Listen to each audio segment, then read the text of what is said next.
Hi എല്ലാവർക്കും നമസ്കാരം. Anu's kitchen വേൾഡിലേക്ക് സ്വാഗതം. ഇന്ന് നമ്മൾ നല്ല തട്ടുകട സ്റ്റൈലിലുള്ള മുട്ട കപ്പ ബിരിയാണിയാണ് ഉണ്ടാക്കാൻ പോകുന്നത്. അപ്പോൾ നമുക്ക് തട്ടുകടയിൽ നിന്നൊന്നും വാങ്ങാതെ വീട്ടിൽ തന്നെ ഈസി ആയിട്ട് തയ്യാറാക്കാൻ പറ്റും. അപ്പോൾ നമുക്കിതെങ്ങനെയാണ് തയ്യാറാക്കുന്നത് നോക്കാം. മുട്ട കപ്പ ബിരിയാണി ഉണ്ടാക്കാനായിട്ട് ഞാനിവിടെ കപ്പ നന്നായിട്ട് കട്ട് ചെയ്തിട്ട് കഴുകി എടുത്തിട്ടുണ്ട്. ഇതുപോലെയുള്ള കഷ്ണങ്ങളാക്കിയാണ് എടുത്തിട്ടുള്ളത്. നമ്മൾ ഉടച്ചെടുക്കും എന്തായാലും, അതുകൊണ്ട് തന്നെ ഒരേപോലെയുള്ള പീസ് ആവണം എന്നൊന്നുമില്ല.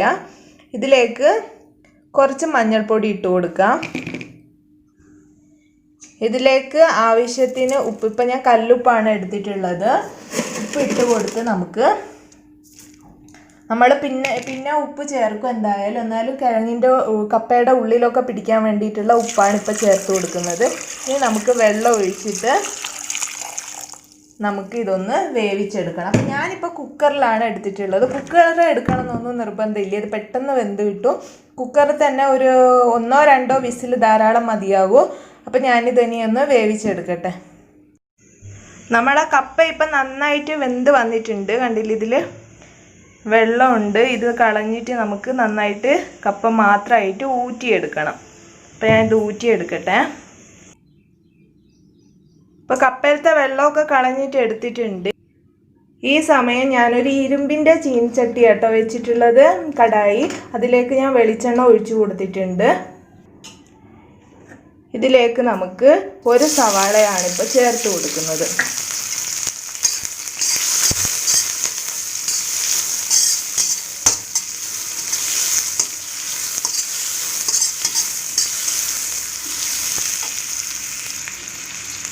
ഇതിൻ്റെ കൂട്ടത്തിൽ തന്നെ 3 പച്ചമുളകാണ് ഞാൻ എടുത്തത്. നിങ്ങൾക്ക് കൂടുതൽ വേണമെങ്കിൽ ചേർക്കാം.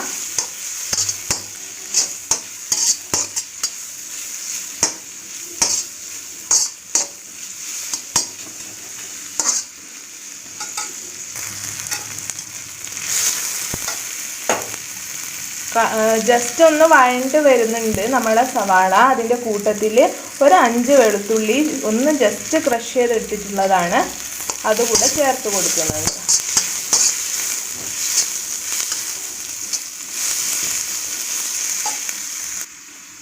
അപ്പോൾ ഇതാ നമ്മളെ സവാള ഇപ്പോൾ അത്യാവശ്യം വഴണ്ട് വന്നിട്ടുണ്ട്, കളറൊക്കെ മാറിയിട്ടുണ്ട്.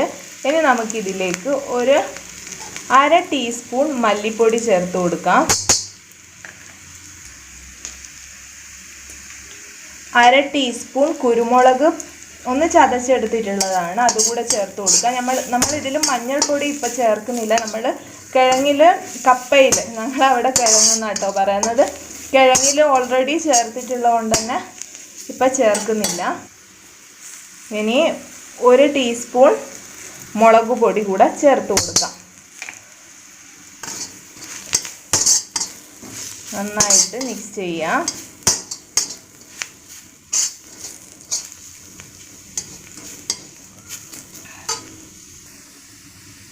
ഈ സമയം ഇതിലേക്ക് കുറച്ച് കറിവേപ്പില കൂടെ ചേർത്ത് കൊടുക്കുക. അതിൻ്റെ കൂട്ടത്തിൽ കുറച്ച് ചൂടുവെള്ളമായിട്ടാണ് ഞാൻ എടുത്തിട്ടുള്ളത്. കുറച്ച് വെള്ളമാണ് ചേർത്ത് കൊടുക്കുന്നത്. അപ്പോഴാണ് കപ്പ ഇതിൽ നന്നായിട്ട് മസാലയൊക്കെ പിടിച്ചിട്ട് വരും. അപ്പോൾ കപ്പയിൽ നമ്മൾ ഉപ്പ് ചേർത്തിട്ടുണ്ട്, അതുകൊണ്ട് കപ്പ ചേർത്തതിന് ശേഷം ഉപ്പ് നോക്കിയിട്ട് ചേർത്താൽ മതി. അപ്പോൾ അതാ നന്നായിട്ട് തിളച്ച് വന്നിട്ടുണ്ട്. ഇനി നമുക്കിതിലേക്ക് നമ്മൾ വേവിച്ച് വെച്ചിട്ടുള്ള കപ്പ ചേർത്ത് കൊടുക്കാം.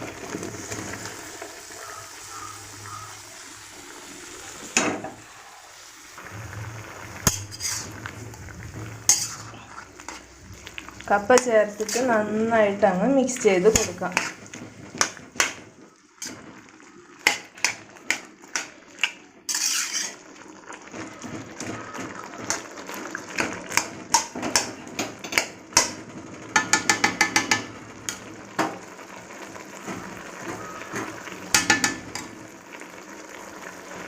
ഈ സമയത്ത് ഉപ്പ് നോക്കിയിട്ട് ചേർത്ത് കൊടുക്കാം. ഞാനിപ്പോൾ കുറച്ച് ചേർത്ത് കൊടുക്കുന്നുണ്ട്.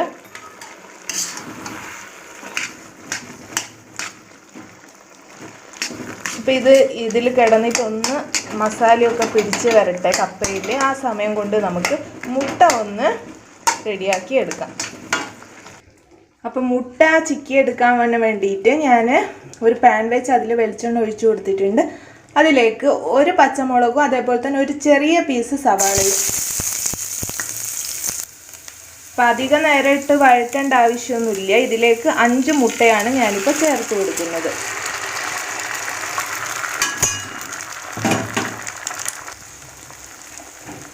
ഇനി ഇതിലേക്ക് മുട്ടയ്ക്ക് ആവശ്യത്തിനുള്ള ഉപ്പ് ചേർത്ത് കൊടുക്കാം.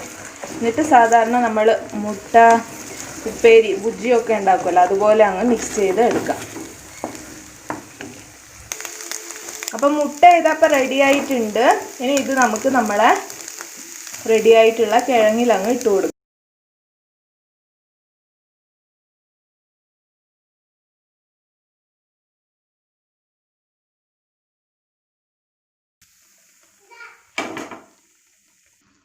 മുട്ട ഇട്ട് കൊടുത്തിട്ടുണ്ട്. ഇനി ഇത് നന്നായിട്ട് മിക്സ് ചെയ്യാം. എന്നുവെച്ചാൽ ഉടച്ചെടുക്കണം.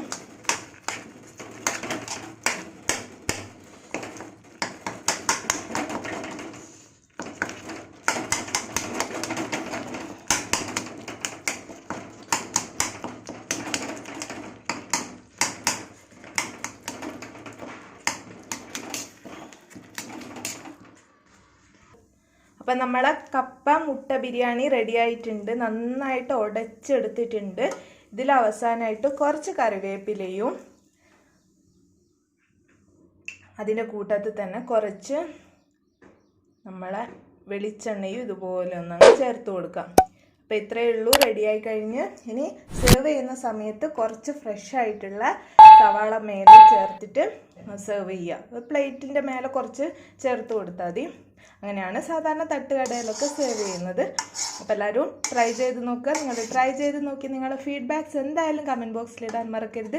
ഈ വീഡിയോ ഇഷ്ടമായിട്ടുണ്ടെങ്കിൽ ലൈക്ക് ചെയ്യുക, ഷെയർ ചെയ്യുക, കൂടാതെ ചാനൽ സബ്സ്ക്രൈബ് ചെയ്യാനും മറക്കരുത്. Thanks for watching the video. By.